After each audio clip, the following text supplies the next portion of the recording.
Hello everyone, good morning. चलिए भाई, भाग 2 पर बात करेंगे आज। शब्द युग्म भाग 2।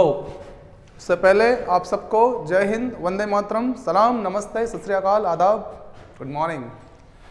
आइए बात करते हैं। पहला शब्द है हमारा अचर। इसका मतलब होता है ना चलने वाला। क्या करने वाला?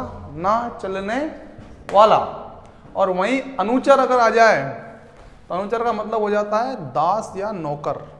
दास या नौकर, ठीक है। इसी तरह से आसक्त। आसक्त का मतलब जिसके पास शक्ति नहीं है किसी काम को करने के लिए, वो आसक्त है, मतलब असमर्थ है। क्या है? असमर्थ है, मतलब शक्तिहीन, ठीक है ना, अशक्त। लेकिन वहीं आशक्त, देखिए आप, जरा सा है अंतर, बड़ा की मात्रा आ गई यहाँ पे और एक हमारा शब्द वर्ण चेंज हो गया, ठीक है। इसको बोलते हैं आशक्त का मतलब आकर्षित। क्या बोलते हैं? आकर्षित, ठीक है। इसी प्रकार से अभय। अभय, भय का मतलब क्या होता है? डर।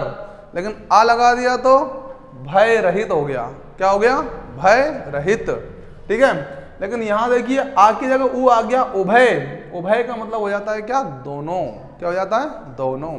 उभय मतलब दोनों, ठीक है। इसी तरह से अक्ष का मतलब धुरी। कैसे धुरी? जैसे पृथ्वी अपने अक्ष पे झुकी हुई है, वो वाली धुरी, ठीक है। और यक्ष का मतलब क्या? एक देव योनि, देवताओं की एक योनि जिसमें देवता अपना रूप बदल लेते हैं और किसी की परीक्षा ले सकते हैं, वगैरह वगैरह, ठीक है ना। तो एक देव योनि, यक्ष मतलब, ठीक है। आधार। आधार का मतलब सहारा। जो आपका आधार कार्ड है वो क्या है? आपका सहारा ही तो है वो, भाई, है ना। यस। और उधार का मतलब तो अच्छी तरह जानते हैं आप, उधार मतलब ऋण। अमिट। अमिट, जो मिट ना सके। अमिट मतलब जो मिट ना सके। और अमित मतलब सीमाहीन, जिसकी कोई सीमा ही ना हो, अमित होता है वो। अमित नाम रहता है ना बहुत सारे लड़कों का, अमित, मतलब वो सीमाहीन है, ठीक है। अब्ज। अब्ज मतलब कमल। अब्ज, अब देखो अंतर देखो, अब्ज और अब्द, सिर्फ जा और दा का अंतर है यहाँ पे। और यहाँ हो जाता है वर्ष या बादल। वर्ष भी होता है और बादल भी होता है। बहुत महत्वपूर्ण टॉपिक है, क्योंकि यहाँ से शुद्धियाँ और अशुद्धियों का ज्ञान होता है। जिद्दे ही एक नंबर सख्त कट जाए, ठीक है ना। तो इस पर बहुत फोकस करने की जरूरत है कि कहाँ तो अब्ज आ रहा है, कहाँ अब्द आ रहा है। कई बार ऐसा होता है कि हम लोग क्या कर लेते हैं, अरे यार वो छपने में गलत हो गया होगा यार, वो होगा अब्ज ही, वो तो अब्द आ गया होगा, राइट। क्योंकि हमारा वहाँ तक का नॉलेज नहीं होता है तो हम कुछ भी अपने हिसाब से अनुमान लगा लेते हैं, राइट। इसलिए ध्यान रखना है, एक एक शब्द की यहाँ बहुत बारीकी से आपको ज्ञान लेना है, ठीक है ना। अब्ज का मतलब कमल और अब्द मतलब वर्ष या बादल, ठीक। अकर। अकर मतलब ना करने योग्य। अकर, ना करने योग्य, करने योग्य नहीं हो उसको बोलेंगे अकर, ठीक है ना। लेकिन वहीं पे आकर मतलब क्या है? खजाना है, जो आप लाकर में रखते हो, ठीक है ना, लॉकर में। तो आकर मतलब क्या? खजाना, ठीक, ओके। अभिनय सब जानते हैं, है ना। महिला और पुरुष क्या करते हैं? अभिनय करते हैं। अभिनेत्रियां अभिनय करती है तो प्रदर्शन करती है, मतलब, या प्रदर्शन करते हैं, ठीक है। अभिनव। अभिनव, नव मतलब नया, अभी अभी जो आया है, अभिनव मतलब नया, ठीक। अभिनव मतलब नया। अपत्य। अब अपत्य का मतलब क्या? संतान। अपत्य मतलब संतान। लेकिन अपथ्य, देखो कितना बारीक अंतर है। ता की जगह क्या लगा दिया? मात्र आधा ता है और आधा था, ये यहाँ पे देखें आप, ये, ठीक है। अपत्य मतलब संतान, अपत्य मतलब परहेज। किससे परहेज? विशेषकर भोजन में जो परहेज किए जाते हैं ना, वो। तो लिख भी सकते हैं आप चाहें तो, भोजन में परहेज, ठीक है। अपत्य मतलब। दूसरा है अभिहित। अभिहित मतलब कहा हुआ, कहा हुआ। अभिहित मतलब कहा हुआ। और अविहित मतलब अनुचित, जो उचित ना हो, वो अविहित होता है, अविहित। तो डायरेक्ट भी आ सकता है भैया ये, और शब्द युग्म में भी आ सकता है ये, ठीक है ना। ये ध्यान रखिएगा, अविहित का आशय होता है, तो अविहित का आशय होता है अनुचित। अविहित, जो विहित ना हो, अनुचित हो, जो उचित ना हो, अनुचित हो, ठीक है ना, उसको बोलते हैं अविहित।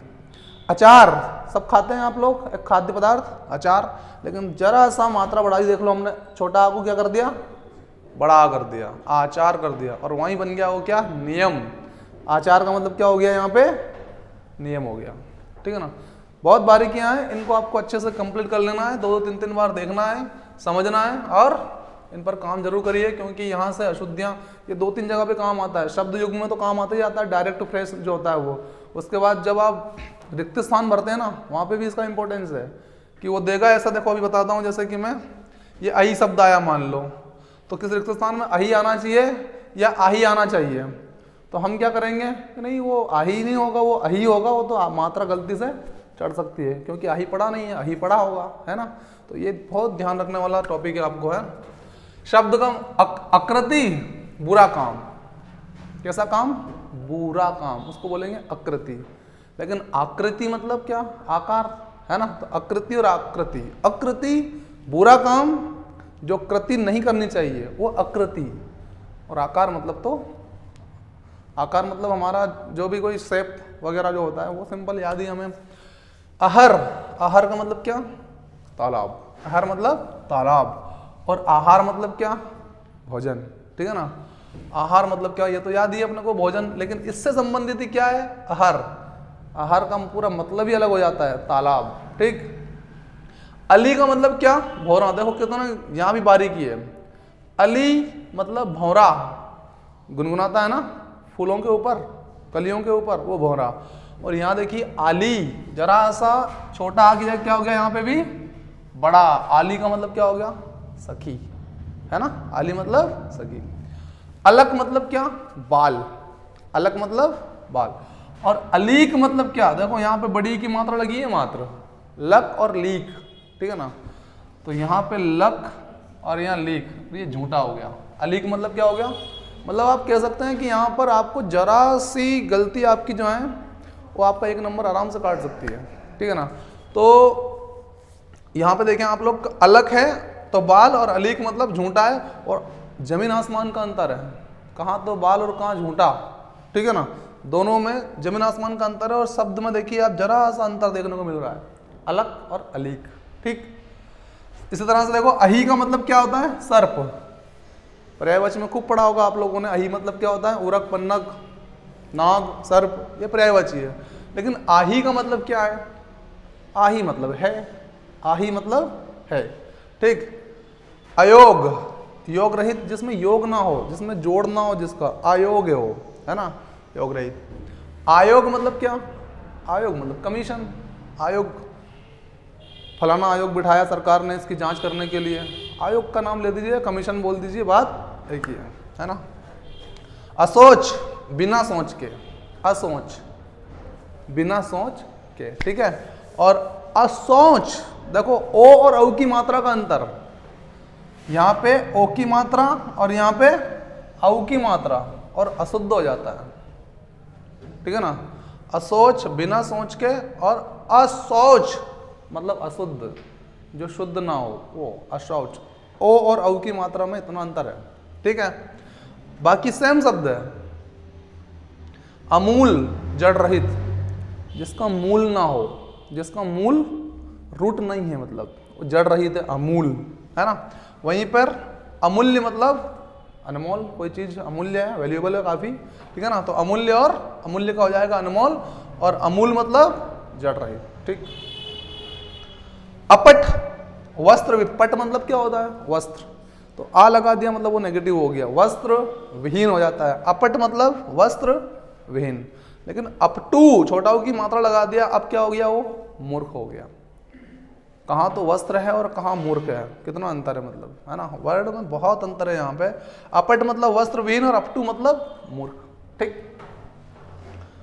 अद्य, अद्य का मतलब आज, अद्य मतलब आज, लेकिन आद्य मतलब क्या, सबसे पहला।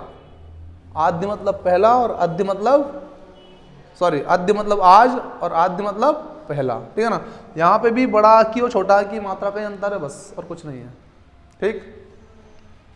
अगध, रोग रहित, जिसमें रोग ना हो वो अगध है, अगध। और एक है अंगद, क्या है, अंगद, जो बाली का पुत्र है, ठीक है ना। तो अगध और अंगद में बहुत अंतर है, ठीक है। इसको तो कहते हैं शब्द युग्म, जहां ध्वन्यात्मक समानता हो, क्या हो, ध्वन्यात्मक समानता हो। लेकिन जब हम उसको लिखते हैं, लेखन में क्या होता है, अंतर देखने को मिलता है हम लोगों को, वहाँ पे शब्द युग्म भी देखने को मिलता है। ठीक है, मतलब एक जोड़ेदार शब्द होते हैं ये, है ना, और जोड़े में अंतर पाया जाता है। लेकिन अगर, अगर का मतलब धूप बत्ती, जो अगरबत्ती लगाते हैं आप, है ना, तो अगर मतलब धूप बत्ती। लेकिन आगार स्थान, आगर है कि नहीं, आगर, आगर एक स्थान है, जिला है ना, तो इसी प्रकार से यहाँ पे उसमें बड़ा की मात्रा और लगा दो, आगार कर दो, तो वह एक स्थान बन जाएगा। ठीक है, आगार। अर्क, अर्क मतलब सूर्य, आपने पर्यायवाची में पढ़ा होगा एक शब्द अर्क जा, सूर्य की पुत्री, है ना, तो वो अर्क मतलब सूर्य, और जा मतलब जन्म देने वाला, मतलब वो यमुना जिसको हम बोलते हैं, है ना, अर्क जा, जन्मी। तो अर्क तो मतलब हो गया सूर्य, और अर्क मतलब क्या, रस, अर्क मतलब रस। ठीक, इसी तरह से अनल, अनल का मतलब अग्नि, पर्यायवाची में भी पढ़ा है आप लोगों ने, अनल मतलब अग्नि, और अनिल मतलब वायु या हवा। ठीक है, यहाँ पे देखो छोटी की मात्रा का अंतर है, यहाँ कोई मात्रा नहीं है और यहाँ छोटी की मात्रा आ गई, अनल, और ये छोटी की मात्रा अनिल। अनिल का मतलब क्या होता है, वायु या हवा। ठीक है भाई, तो ये पार्ट 2 हमारा कंप्लीट होता है, और मज़ा आया हो पढ़ने में तो बटन जल्दी से दबा दो, है ना। मिलते हैं फिर कल नेक्स्ट एपिसोड में। बाय, सी यू, शब्बा खैर and take care, thank you.